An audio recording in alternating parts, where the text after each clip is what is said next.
This is Optimal Finance Daily, episode 25. Would You Rather? Cash versus Debt Edition by M.O.N.E.Y of budgetsaresexy.com. Get ready to maximize your potential with Optimal Finance Daily, the podcast that brings you the best content in personal finance 5 days a week. Your optimal life awaits. Now here's your host, Dan Warren. Hello and welcome again to Optimal Finance Daily, where I read to you from some of the best personal finance blogs on the planet. And today I have a post from another author who is new to our podcast, M.O.N.E.Y of budgetsaresexy.com. We'll get into the content in just a moment. Before we do, if you'd like to show your support for this podcast, the easiest thing that you can do to help us is to join the Optimal Finance Daily family by being part of our free weekly newsletter. You can get a bunch of free stuff on top of it, so to join, text the word financial to 44222. That's text the word financial to 44222 or visit oldpodcast.com. And that is it for the housekeeping issues, so let's hear from M.O.N.E.Y for the first time on our podcast and start optimizing your life. Would you rather? Cash versus Debt Edition by M.O.N.E.Y of budgetsaresexy.com. Happy Friday, y'all! As you know, I'm a big believer that knowing your personality plays a huge role in how you manage your finances, for the better or the worse. It's no secret that I personally choose paths that excite me more than other, possibly smarter financial routes, but I also know myself well enough that if I can't stay motivated, then none of it really matters in the end. The way you answer today's question will say a lot about yourself as well, and particularly how you trust yourself around money. Let's see how much harder this one is to answer than our last one on whether you'd go to jail for a year for $1 million in return. Something tells me you'll have to think a little longer on this one. Okay, here we go. Would you rather have $250,000 in cash, but also $250,000 in debt, or have $0 in cash and $0 in debt? Pow! Good one, right? In both cases, the end result is the same here, $0 in net worth. However, each side comes with a heavy set of circumstances. And for argument's sake, let's assume that the interest rate on this debt in option A is equal to what you can expect to get back in the stock market long term, 8%-ish, and that it also doesn't come with an asset you can sell to quickly wipe it away. It's just straight-up debt that you have to pay off the old-school way. How do these two routes make you feel? Which has the best potential for long-term success with your history? Which one excites you more? Personally, I almost always choose option A in these cases. The idea of having something saved up and invested versus nothing almost always outweighs everything else to me. Cash is so powerful and empowering that it brings not only a world of opportunities to your fingertips, but also a world of confidence at the same time. Just knowing you have the money for opportunities is also an incredible feeling. Anyone can spend money, but to store up cash like that? Completely different story. And with being able to kill all your debts at any point you want to, just adds to the empowerment. Even if all you do is invest it all. Of course, if you don't trust yourself to use it wisely, then we all know which option you should choose. So to me, it comes down to not only the confidence, exciting factor, but also the fact that most people have a much harder time saving money than they do spending it, even if it's good debt like a home or education, etc. If you start at a level playing field with $0 and $0, which, by the way, we all do, the odds are stacked against you unless you were smart enough to read blogs like this from the start.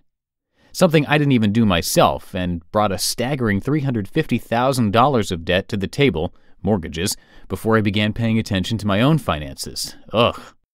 Again, much easier to spend than to save. But of course, choosing option A also means you now have to deal with that nasty-sized pile of debt, too. And there's something to be said about having a clean slate and starting from the ground up, even if you have no padding to fall back on. I've never had any debilitating amounts of debt before, so fortunately, I don't know what that feels like, but I'm sure if I had, my answers would be quite skewed here. I know many of you are dealing with this in real life now, and in some cases have all the debt but none of the savings, so I'm super interested to hear what y'all have to say about this. And I'll do my best in the meantime to get the magical Would You Rather fairy over there as soon as possible.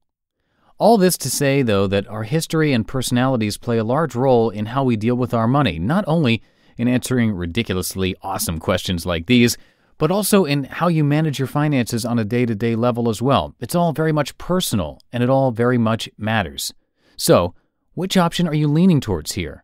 Lots of cash with equal amounts debt, or a completely blank slate with none of either staring back at you?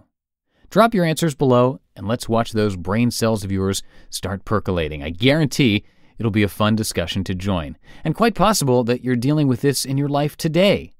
Lots to appreciate and work on in both cases. P.S. If you listen to our podcast, you might have heard a similar question we posed there as well, but more along the lines of home ownership. Our guest asked us what we do if someone gave us $250,000 to buy our dream home outright, and my answer was to take the cash but keep on renting. Big shocker. While my beautiful co-host chose to invest the money in rental real estate instead, and the poser of this question, Steve Stewart, chose to actually get the house. No right or wrong answers here, except of course the one that is right for you.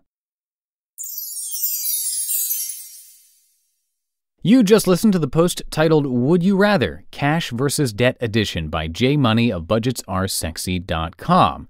And please do let us know what you thought about the post and what you thought about the author. Anything else you'd like to comment on, you can come on over to oldpodcast.com and share your thoughts at any time.